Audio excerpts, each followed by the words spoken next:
this my shit. All the girls that be like this. Ready for this? She's the queen bee, the star. Ei, mulheres de voz!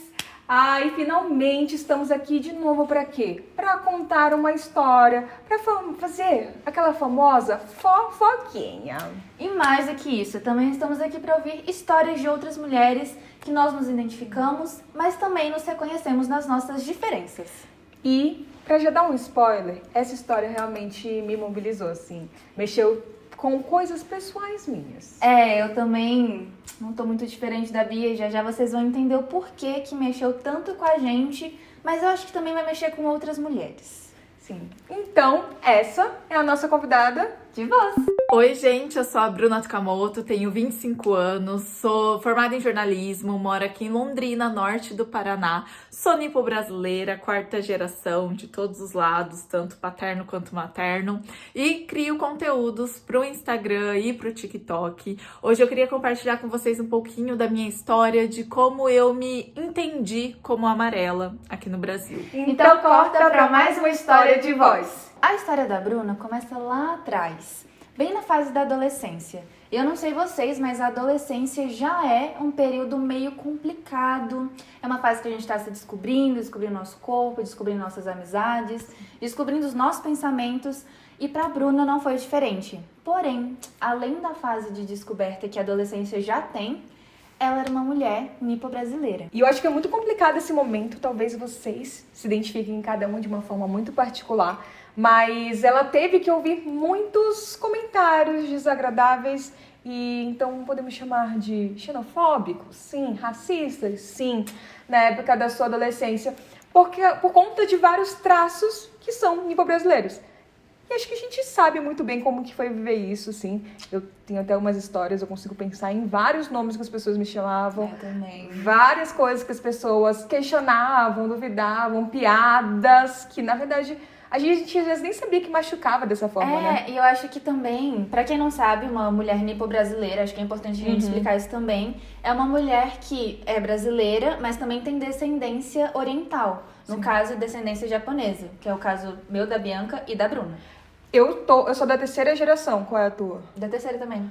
Já a Bruna, ela tá na quarta geração, ou seja, os bisavós dela são japoneses. No nosso caso, nossos avós. Exato. E o engraçado disso tudo é que mesmo a Bruna falando que essas piadas eram um tanto quanto xenofóbicas, como a Bianca falou, que isso era uma agressão sim a ela, a pessoa dela, na época ela falava que isso era mimimi, que isso era besteira, que, sabe, nada a ver, é só um comentário, uma brincadeirinha.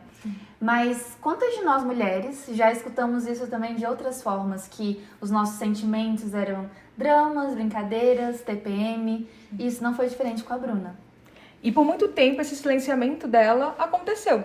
Infelizmente, como vários dos nossos silenciamentos, né? E é até por isso que o nome do nosso podcast é Mulher de Voz. Porque nos ensinam a calar, a achar que é tudo chatice nossa, que a gente tem que diminuir os nossos sentimentos, as nossas percepções, as nossas angústias. Só que esse silenciamento não durou para sempre. Então, Elisa, eu faço questão de te falar uma coisa. Aperta o seu botão da comemoração. Pode apertar. Porque sim, em 2020, a Bruna percebeu que ela era muito mais como ela se identificava até então, uma mulher branca. Não. Ela era uma mulher nipo-brasileira, ou seja, uma mulher amarela. E quando ela se apropriou da sua identidade, ela foi descobrindo muito sobre si, sobre toda a sua história e de tudo que ela já viveu e a sua família também. As mulheres que já passaram pela vida dela também. E uma coisa interessante de falar também da história da Bruna é que ela teve esse insight durante uma escuta de podcast, de um podcast X que ela estava ouvindo, que uma maquiadora, também nipo-brasileira, estava contando uma história. Ouvir aquele podcast me trouxe muito acolhimento e eu fico arrepiada de lembrar, porque parece que a partir daquele momento eu me permiti legitimar as minhas dores e todos os meus desconfortos. E assim, Bia, eu não sei você, mas tomara que, assim como esse podcast ajudou a Bruna, o nosso também possa ajudar outras mulheres. Sim, e ela faz um trabalho muito legal nas redes sociais, né? A Bruna, ela tem vários vídeos educativos. A gente espera que aqui a gente também consiga falando sobre isso, vocês pensem, Não, eu já também senti isso. Porque enquanto a Bruna estava trazendo a história dela, eu fico pensando muito da minha história também. Sim. Por muito tempo, eu me entendia como descendente oriental. Eu sempre falei que eu era amarela, porque dos meus 4 avós, 3 são japoneses. Então, assim, não tinha muito pra onde fugir, né? E todo o meu nome é japonês, menos Bianca. Então, já imagina as piadas, né? Então, por exemplo, meu último nome é Yoshioka. Aí o pessoal só ficava assim, lá vem a Bianca, Yoshioka, tapioca. Eu ficava, nossa, muito engraçado. O meu nome japonês é Elisa Sayuri, que é o nome composto. Só que, gente, uma piada meio pesada. Então, assim, meu nome é Elisa Sayuri, quando teve aquele acontecimento lá, que teve Elisa Samúdio, ficava me chamando assim. Mentira. Aham. Pesado, né? Muito. É E demais. eu fico pensando assim, em várias coisas. Eu tô agora, a gente tá pesquisando bastante sobre isso, né? A gente tá lendo bastante sobre isso. Fazendo bastante pesquisa. E tá sendo muito interessante porque não tem muitos estudos sobre isso. Não tem muito. As pessoas estão começando a se movimentar agora. Tô vendo, principalmente porque assim, a gente mora em Brasília, né? Eu sou de Belém, então teve até um movimento de migração muito forte para Belém.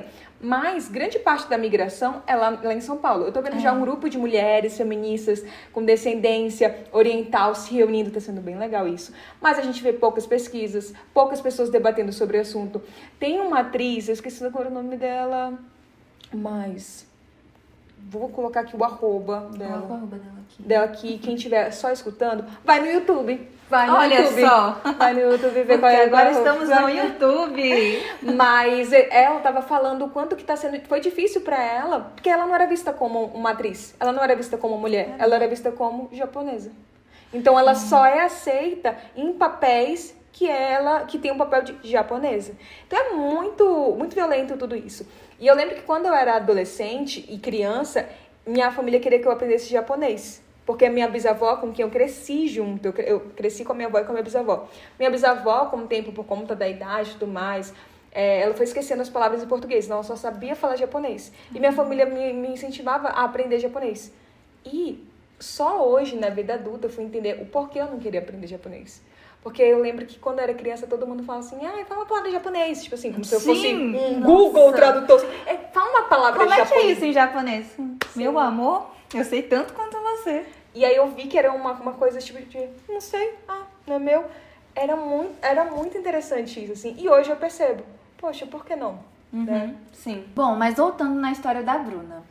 Depois de um tempo que ela começou a consumir mais influenciadores que falam sobre a temática de amarelitude, que falam sobre essa parte oriental, também começou a ler mais sobre isso, a pesquisar, ela meio que se tocou assim, gente, eu acho que eu não sou branca. Eu acho que... E pode parecer muito óbvio, tipo, pra quem olha e fala, é óbvio que você não é branca, você tem traços orientais. Mas, gente, pra quem vive, deve ser, e eu sei que é, uma confusão mental. Então, a Bruna, ela começou a se entender mais como mulher oriental. E ela começou a marcar... É uma viradinha bem sutil, mas que muda muito. Sabe naqueles negócios do INEP, que você tem que marcar, não sei o quê? Se você é branco, pardo, e aí tem amarelo. Gente, eu nem sabia que era aquilo. E aí, quando eu entendi, eu também fiz igual a Bruna. Eu comecei a marcar lá, a amarela. E fica aqui uma informação importante. Por quê? Estava eu ali, né, pesquisando, querendo saber mais sobre as nossas origens. Descobri que apenas na 3ª geração dos primeiros orientais que vieram, porque os primeiros foram os chineses, depois que vieram os japoneses. Mas só depois de 3 gerações que o pessoal do IBGE, enfim, as coisas que existem lá, criaram a categoria amarelo como cor e etnia. Ou seja, 3 gerações não marcavam branco. Então, há toda uma questão histórica para o nosso apagamento do nosso silenciamento, que é o que a gente está trazendo aqui, né? Então, como que a gente vai percebendo tudo isso, sendo que não é discutido, sendo que a gente não tem nas próprias categorias que são públicas, né? Como a gente se identificar. E isso vai sendo levado até agora. E eu acho que é muito bonito tudo isso que a Bruna foi vivendo e que a gente também tá conversando aqui. Eu acho que principalmente quando a gente conversa pessoalmente, né, Elisa, a gente vai percebendo. A gente fala muito principalmente de maquiagem. Maquiagem demais. Cara, família também. Que não tem gente que, tipo... Que a gente conhece, assim, muitas pessoas que se maquiam, que são famosas, que são referências. Eu passei minha adolescência assim, achando que eu não sabia me maquiar. Porque eu me maquiava como se o meu olho fosse ocidental. Então não fazia sentido. E agora a gente vai conseguindo se apropriar dessas pequenas coisas, né? sim. Que aí vai impactando todo o nosso autoconhecimento, a nossa história, a história das pessoas que nos cercam. Então eu acho muito bonito quando ela fala, assim, a Bruna falou muito de chans delas, da Bachan, do pai, da mãe, dos irmãos, primos, tios, enfim. Todo mundo que a cerca, de algum modo, é uma forma de honrar. Ela estava trazendo, né? Se pra mim é desafiador, eu fico imaginando pra quem veio antes de mim, pra minha bisavó. No vídeo dela, ela estava contando sobre isso, né? Então, eu quero hoje honrar com a nossa história. E eu achei isso lindo demais. E eu acho que a gente pode fazer isso, cada um na sua família. Não precisa ser essa questão necessariamente de Família oriental, né? Ou questões, né, étnicas, raciais. Mas, de modo geral, o quanto que a gente pode honrar com as mulheres que vieram antes de nós? Sim, exatamente. Meu entendimento como uma mulher amarela foi um pouco tardio, mas foi justamente a partir disso que eu tive muita vontade de trazer esses assuntos para as minhas redes sociais e começar a falar sobre isso para tocar meninas amarelas, principalmente adolescentes, e ser uma referência que eu não tive durante a minha adolescência. Então, gente, essa foi a história da Bruna. E se, assim como a Bruna, você também quiser participar do nosso podcast, você está totalmente convidada. Sim, basta enviar um e-mail para M de mulher, eu ia falar Maria, mas mulher, V de voz, mv.mulherdevoz@gmail.com. A gente vai deixar aqui. Vai deixar que é ótimo, né? Quem tá ouvindo, não tá acostumado, vai o quê? Vai pro YouTube! A gente não vai cansar de falar isso porque é um lugar novo pra gente, né? Então, e até porque a gente tá incrível esse cenário. Gente, vamos por dizer. favor, olha isso. Vai dizer, tá chique, o negócio tá chique. E a gente tá com uns looks maras também, bem garotas. Então, quem não for pelo podcast, vai pelos looks, tá? Vai pra ver aqui, ó, a gente tá falando sobre a nossa descendência, dá uma olhada. Na nossa cara. É verdade, Nossa, né? cara. Porque a pessoa nunca viu a gente. É verdade. Só Gente, conhece somos a nossa- orientais. É porque, no caso, é isso, né? A gente ouve muito podcast. Tem muita gente que a gente não conhecia. Gente, tem gente Você que... lembra da Mabê? Não, a Mabê, eu não sabia quem ela era. Eu amei que eu gravei a primeira vez com a Mabê lá em São Paulo pro podcast com a Dora Figueiredo. E eu falei assim, cara, porque ela se apresentou e tudo mais. prazer. E ela Nossa, falando, minha- aí depois eu estava ouvindo o seu podcast durante o voo pra cá. Meu Deus, eu estou nervosa. Tá, mas volta. Então, assim, caso você esteja aí ouvindo o podcast na parte dos streams, vem pra cá também, pro YouTube. Segue a gente nas redes sociais. A gente tá tanto no Instagram como também No TikTok. @pod.mulherdevoz. É isso, estamos muito felizes de estar compartilhando mais histórias com vocês, ouvindo a história de vocês. E talvez vocês também estejam aqui com a gente numa próxima história. Comenta, dá um like, dá uma curtida, faz as 5 estrelas também nos lugares que dá, porque eu sei que os streams hoje em dia dá. Ativa a notificação. É isso, gente. A gente precisa disso, né? Quem sabe futuramente a gente ganha mais pubs. Um milkshakezinho aqui, a gente tá tomando e falando. Fofoca com comida. Eu gosto. E é isso, gente. Até Um semana que beijo. vem.